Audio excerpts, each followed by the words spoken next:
If you have an important point to make, don't try to be subtle or clever. Use a pile driver. Hit the point once. Then come back and hit it again. Then hit it a third time. A tremendous whack. These wise words by Winston Churchill embody the spirit of what we're doing today. These students, your peers, are going to come up to the stage and they're going to make a point. Since 2010, the King's Academy community has cherished the tradition of declamations.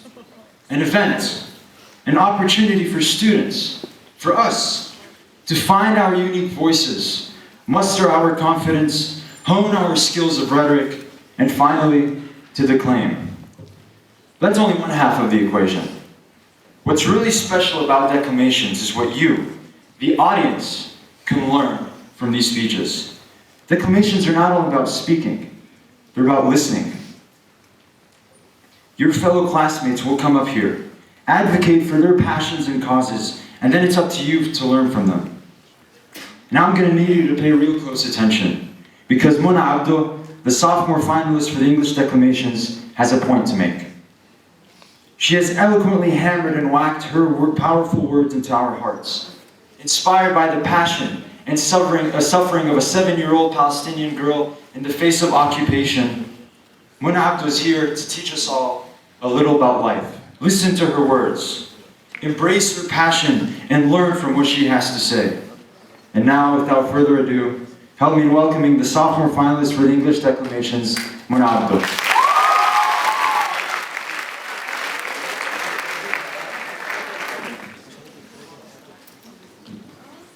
I never understood pain until a 7-year-old girl held my hand, stared up at me with soft brown eyes, looking for answers.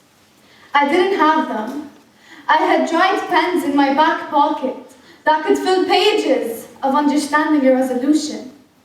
Sir, she was a 7-year-old girl who woke up every morning to the sounds of someone pounding the door at 3:45 a.m. They were 2 men dressed in green and brown outfits, holding heavy guns in their hands, shooting every piece of furniture as they immediately walked through the door. She was a 7-year-old girl who saw her house being crushed and screamed her way out, but sir, her voice was shut.